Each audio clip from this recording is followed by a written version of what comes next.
Plane game is fun, and out of all the plane games I've played, there hasn't really been one that's captured me like Ace Combat. It's a franchise I was aware of for years and only recently started playing, but quickly elevated itself among my favorite titles. We're coming up on the series' 25th anniversary, and I wanted to do a little something for it. This was originally going to be a which is the better starting point video for those interested in getting into Ace Combat, but I changed my mind. Each game is isolated enough, yet keeps the core gameplay to get a good idea on whether or not you'd like the series. So if Skies Unknown looks like a neat game to you, go for it. If you enjoy one, you're likely to enjoy the rest, and regardless, play the PS2 games. Still, there are people who like to go back as far as possible to see where it all started, and for those, this is for you. The word best used to describe air combat is quaint. Released in 1995, it is a very early PS1 title, and boy does it show. Now that doesn't make it bad, just dated, though there is one glaring issue: the DualShock wouldn't exist for 2 years. As a result, there is no option for analog controls, it must be played digitally. AC1 also has some issues playing on anything other than an original PlayStation. If you're trying to run this on a PS3, sometimes it works, sometimes not. The PS2 got me a disc read error, and I've had a friend say his copy doesn't work on his PS2 either. My disc might just be too dirty, but either way the best results were achieved with emulation. If you do go that route, make sure to either run off the CD or the Q file to get the briefing narrations and music, not the bin. The story's simple enough. A coup d'etat has broken out in the Scully Islands, and the government wants you to put a stop to it. You'll be given a series of missions as you head towards the enemy HQ and destroy their secret weapons, eliminate their supply infrastructure, and cut off their reinforcements along the way. The more damage you do, the better paid you get.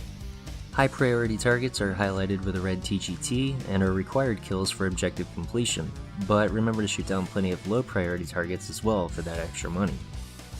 Air Combat's mission structure is rather unique in that you can choose the missions you want to play. There are several paths to take to the last stretch, and if you're having trouble with one, more often than not you can fly around it and complete some other objectives instead. The game has 17 missions total, and they're all pretty short. Each aircraft has 5 different stats: power, mobility, stability, defense, and offense. You'll want to choose planes based on what the mission calls for, so a low mobility plane like the Tornado is not a good idea for a canyon run. Aside from that, each plane gets the same amount of bullets and missiles on each mission, and there's no secondary weapons. You're also given a fuel limit, which is more or less the same as your mission timer in newer games, though how long you have is dependent on the plane chosen. You start out with the F-4 Phantom and the F-14 Tomcat, but there are more planes to buy and fly throughout the game. Completing missions unlocks aircraft for purchase, and here's another unique part of AC1. Planes are lives. When completing a mission, you get credits rewarded based on success and the target's downed, but also have to pay for repairs should you get hit. And if you get taken out, that plane is gone. Sometimes you get the option to buy another one of the same plane, but in this playthrough my FA-18 is no more. Of course, this can be circumvented by saving in between every mission and just loading it back up if you crash. It's bad sportsmanship, but hey, it works. Once you get to mission 4, you'll be given the option to hire a wingman of your choice and give them orders. Guard my tail for defensive, on your own for offensive, and secure the base for objective. The better pilots cost more, but come equipped with better planes. Personally, I use them more often than not throughout the game, mostly set to on your own, but you can go it alone just fine. You don't get that little roll at the end from your buddy though. The most striking part of air combat is the visuals because, yes, they're old, and limited by the technology. But at the same time, the use of details helps give a little depth to what otherwise would feel bare. Aircraft models are incredibly basic, but easily identifiable. Environments feel flat but are given models and textures for landmarks, in turn giving you a sense of altitude, speed, and direction. In this naval battle in Mission 12 where you're attacking a fleet, blue is everywhere, but you can easily tell which is sky and which is water. Of course, the sky has clouds and the sea has waves, and a few islands scattered throughout. But my favorite part is each ship having a massive wake, which really works to sell the setting. It's a small touch, but it's nice. If you're someone who likes to play in third-person mode, you'll be switching back and forth a lot. Most information is locked to the HUD view, most importantly the radar and altitude, with only damage, missile count, and the map visible in both.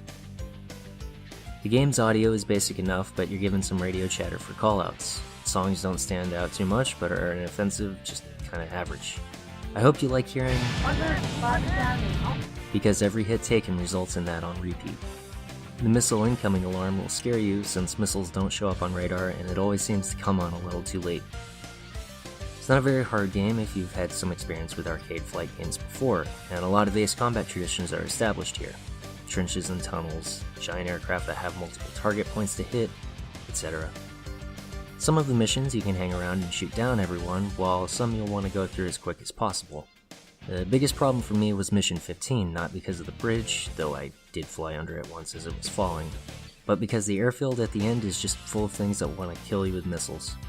After realizing that yes, 2 passes was feasible, a lot of the pressure was relieved and I was able to beat it easily. Finishing the game unlocks Extra Mode, which gives all aircraft unlocked on a new game. Kinda fun to just mess around with a plane if you didn't get the chance to buy it on your main run. It is Ace Combat through and through, and even if it's simple, this isn't a bad game, but that digital only controls is a huge mark against it. Luckily that was just one of the many things upgraded for the sequel.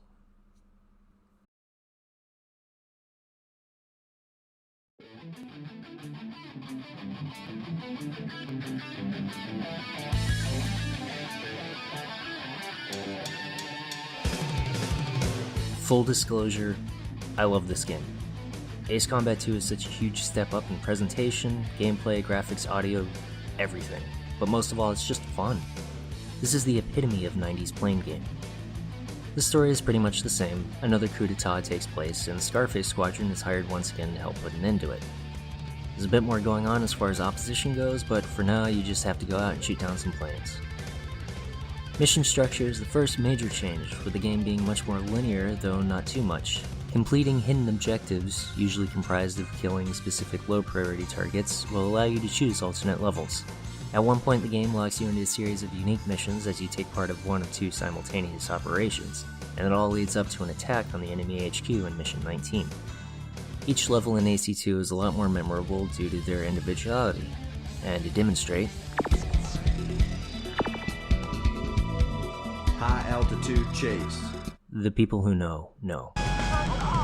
There's a real sense of speed, and it's not just because the game is running faster. Levels take longer, sure, but the urgency is higher and dogfighting feels real good. Introduced in AC2 are aces, special enemies that net you big rewards but are more difficult to fight than the average pilot. If a mission has aces, usually 1 or 2, use the greatly improved briefing screen to find where they start out and what planes they're flying. To help identify, they're all uniquely named, so when locking on, if you see a name next to the plane type, you've got one. If you see any enemy marked Zoe, make sure to down them as well. More on that later. The plane selection has grown more varied for the different types of missions present. You begin with the A4 Skyhawk and the A4 Phantom. In addition to having different stats, each plane now has a different missile count, with late game aircraft having more missiles. Hiring optional wingmen returns, but you can only choose between 2, Slash and Edge. Giving different orders to them changes the plane that they'll use instead of having one wingman for one plane. Visually speaking, AC2 is still a PS1 game, but look at the difference 2 years can make. Objects fade in rather than pop in when they hit the draw distance, and terrain itself is much more alive. Already you're starting to see more detail in the plane, aside from the improved models, such as air brakes extending in the right places and the wings on the F-14 sweeping. The machine guns also fire from the correct places as well. The colors aren't as vibrant, but they don't have to be, as atmospheric conditions vary. I also really like the UI in this one, it has a nice clean look to it. The music is the best, it really is. It not only fits the tone of the game perfectly, but the songs themselves set the tone. Ace Combat 2 has 3 endings. The first is the normal, good ending that you achieve by just playing casually.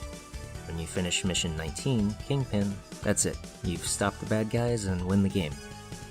However, if you've been shooting down the Zoe enemies, including the F-15S on Mission 19, you'll unlock 2 additional missions, Last Resort and Fighter's Honor.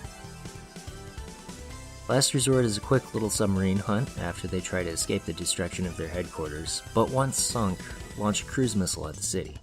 The missile cannot be locked onto, so you'll have to gun it down manually. Failing to do so results in a bad ending, in which the city you just helped to liberate is destroyed. A success puts you on the path to Mission 21, where you battle the final Zoe pilot in their AEF-1 Falcon and attack the secondary HQ. This unlocks the bonus True Ending. There's an extra mode here as well once you complete the game, but instead of unlocking everything from the start, you're given a different upgrade tree of aircraft to buy. Ace Combat 2 was remade into Ace Combat Assault Horizon Legacy for the Nintendo 3DS, to fit in better with the Strange World universe. It's a pretty good game, but personally, I like the original more. And there you have it, 2 games that set the stage for the gold standard of arcade flight. The first a dated yet charming little title, and the second a fantastic example of 5th generation console software. I can't really recommend Air Combat to everyone, only those who are truly curious and can tolerate no analog stick, but to everyone else I say play Ace Combat 2. There is one other game in the PS1 library, but I'll get to that another time. Thank you for watching, and I'll see you in the next one. We'll pilot something else.